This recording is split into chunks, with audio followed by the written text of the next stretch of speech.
In this video, I want to give you a detailed look at Flick Silverpen's Guide to Dragontown and the Darkness Below. This is my new fantasy tabletop role-playing game adventure coming to Kickstarter on September 24th. I've tried to cram as much weirdness and wonder into this book to create my ideal fantasy adventure, and I can't wait to show you what's inside.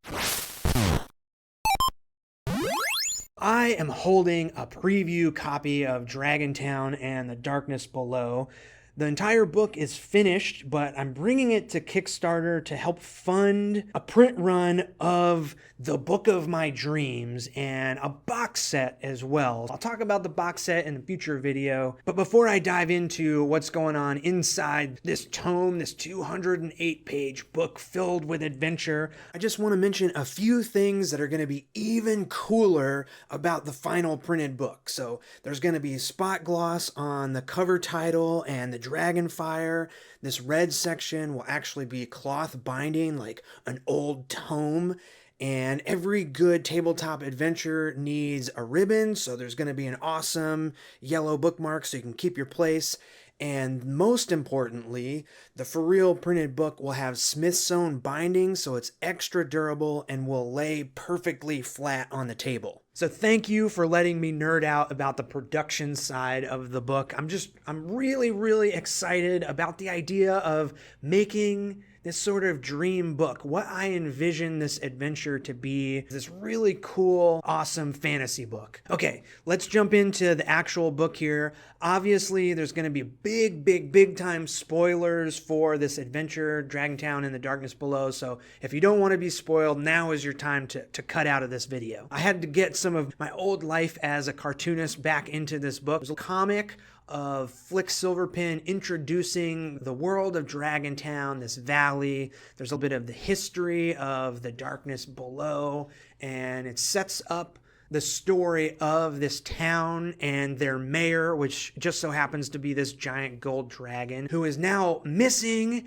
and trouble is afoot, and that is where the players come in. As you can see here, there are 12 chapters to this book, 208 pages, and my idea is that this adventure can be one epic long campaign. You start in Dragontown and fight the Darkness Below at the end of this big long campaign. But I also realize that might not be the most helpful way to present an adventure. So each of these chapters you could pull out as a one-shot if you just want to run one of the crazy adventures included in this book, or you could fit them straight into your own campaign. And this next 2-page spread kind of explains how this guide is presented. Dragontown and the Darkness Below is a system-neutral adventure intended to be used with any fantasy role-playing game, so 5e, DCC, Shadow Dark, whatever you want, this will work for it. And it's presented simply.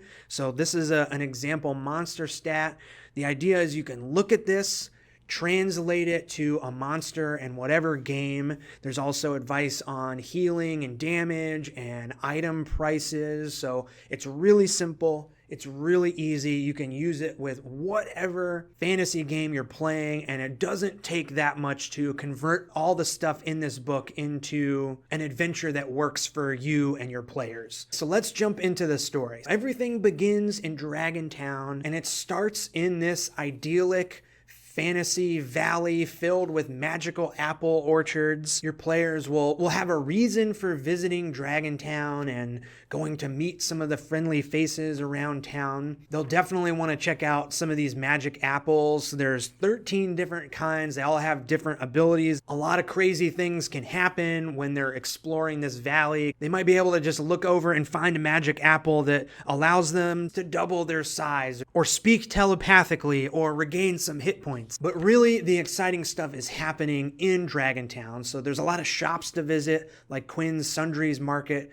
Quinn is this four-armed shopkeeper that's got tchotchke tourist items like I went to Dragontown and all I got was this lousy tunic, but also has some cool magic items like this expectorating bottle that you can fill with any liquid and uncork to shoot 25 feet. There are the stables and the smithy, a cleric temple where players can go to get healed, and this awesome bakery that if Dragontown wasn't known for their dragon mayor, they would be known for these treats that this little halfling dude makes. And as your players explore Dragontown and meet some of these people, they will realize that some things going on aren't as they seem. You could start the game in the Ugly Mug Tavern, classic start of an adventure. There's all these rumors of what's going on, and it won't take long for the players to run into some slimes. Every night, these slime creatures come into town and try and eat all the magic apples, so of course they're overrunning the Sweet Seed cidery. If you can help rid their cidery of slimes, you'll get some cool cider rewards that you can drink later for magical effects. I try to absolutely cram as many magic items into this book as possible. There's probably close to 100 magic items in this book. You might also run into Grandpap. His farm is being ransacked by these goatland creatures, so not goblins, but goatlands. Your players can go save the day by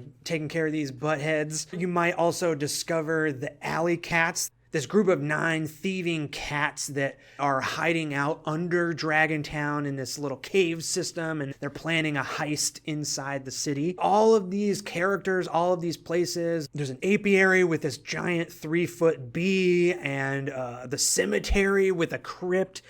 Everything going on in this town will lead the players to the mystery of the missing dragon mayor and will point them to the second chapter, the Malamir Castle. So this part of the adventure is exploring this ruined castle and really getting to the bottom of the missing mayor. So there's these slime creatures, there's these poisonous thorns that are surrounding the castle. The players will learn the history of this valley and get clues about the darkness below and the bigger quest that they have to go on to not just save Dragontown, but save the entire world. So they'll meet the Dragon Mayor and be sent on this epic quest to confront the darkness below, and they might choose to go into the Windsong Woods. And with each chapter of this adventure, I tried to make it a fun new way of exploring. So if chapter 1 is starting in a fantasy town, chapter 2 is exploring a ruined castle dungeon, chapter 3 is a hex crawl through this mysterious forest. And as we look through the Windsong Woods, you'll get a good idea of what inspired this chapter of the adventure. The players will explore these rings of the forest, going deeper and deeper, and as they do, they will learn to understand the wind song, this sort of melody that floats on the wind throughout the forest will guide them as they explore. They start in region 1, the Coppice Cleft. They might run into this sleeping wizard or these giant turkeys that mess with the wind song, and then they get deeper and deeper into the woods and things get more and more dangerous. They might meet this giant stone head cairn fellow that wants to hear a joke, or a spider lair, or they might run into this corrupted pig who is kind of the boss of this part of the adventure. And if they can defeat the corrupted pig, then the ancient tree at the center of the forest might reward them with the King's Claw, this epic sword that will help them defeat the darkness below. The players might choose to go through the Windsong Woods, or they might go north into the Shadespear Mountains. And this part of the adventure is a point crawl. So they start at the southern entry of the mountains and can choose their path through the Shadespears. This mountain range is filled with all kinds of cool stuff. There's these orcs that ride around on griffins that protect the mountains with these spears that can cut through rock. And there's these giant rock creatures. There are lots of random encounters, so the players might run into a silt monster or a giant spectral ram that tries to run them off a cliff. There's all kinds of weather that can happen. Lots of fun stuff to explore. They might meet this little hermit guy that'll show them a way underground, or they can find a way underground by running into these Ravenwood brigands, these elves from the Ravenwood that are even further north, have this hideout behind a waterfall, and they are up to no good. And this is where the players will run into the Void Spawn. These are the minions of the darkness below, and this is really part of the adventure where the players start venturing further underground and seeing the potential danger of allowing the darkness below to spread. So once they deal with the Ravenwood brigands and the Void Spawn, they might find themselves in the lair of the Plumwax kobolds. So this part of the adventure you could run straight from this map, or you could roll randomly. These caves are chock full with these kobolds that have crazy weapons like a spider sack or a centipede flail. And every room of this dungeon is trapped with all kinds of crazy traps. These kobolds don't want intruders, so there's a bunch of inventive ways of keeping people out. There's a kobold named Bang Bang that is the one kobold band that waits in this tiny alcove for somebody to pass by, and they start banging on all their instruments to alert the rest of the kobolds to the intruders. More magic items like stink berries, and there's this Wick Warden who is the kobold in charge of making all of the plum wax candles that light this place up. There's this giant smelly gas monster, and they dig out tunnels using these giant mole creatures. More magic items and hints at further adventures underground. And everything leads to another dragon, this time an undead dragon, and a little mystery of what's going on there. I like to include a lot of mystery in these adventures because I want to explore all of these wild places, like the Netherhold. This is the ruins of an ancient dwarven civilization, and there's hints of the origins of the darkness below, but also some cool future dwarven technology, basically like laser beam obelisk stuff. Or the players might meet these bat people who live in the giant pit in the Shadespeare Mountains. They have this whole city in this pit, and they seem really friendly at first. You can walk into the shop and get whatever you want for free, or stay in a hotel. If you're nice to the bat people, because you're adventurers, they'll ask you to help with a problem they have in their temple across this pit. And if you explore there, you'll find out what is actually going on, and there's a big surprise ending that will have your players reeling and freaked out. This is a great way to end a session with the end of this chapter. Then the players will find themselves being eaten by this giant worm, the Emperor of Worms. And this chapter is what I call a Gauntlet style dungeon. So there's one entrance and one exit, and if the players are going to survive, they got to make it all the way through. It starts in the mouth and the brain where they meet this giant fly creature. There's actually a bunch of bugs that live inside this giant worm, and he's got a quest for the players. Then they can go into the bug town. There's this entire village that is constructed inside the walls of this giant worm. They even have a fighting pit, so if the players want to proceed, they got to fight their way through 3 rounds in the bug fighting pit, and then they meet this giant telepathic slug that's just hanging out in the stomach acid of this worm. I think you can see as this adventure goes on, it's just going to get crazier and crazier. You eventually make your way all the way through this worm and have to get pooped out the other side. And the players will find themselves in this cavern that is filled with fungus. And this is where a bunch of mushroom people live. So there's an entire mystery going on here. And this is really, really where the darkness below and its minions start to cause a lot of problems. Your players are going to meet some of the more dangerous minions and have to deal with them as they explore the hex crawl through this cavern. And each hex they explore, they'll roll to see if they get a dangerous encounter, an environmental encounter, or a safe encounter. Of course, there's more mushrooms that all have magical effects and more magic items, because I just can't get enough of making cool magic items. And if the players can help deal with some of these minions of the darkness below, then they might make their way down even further into the fiery caldera.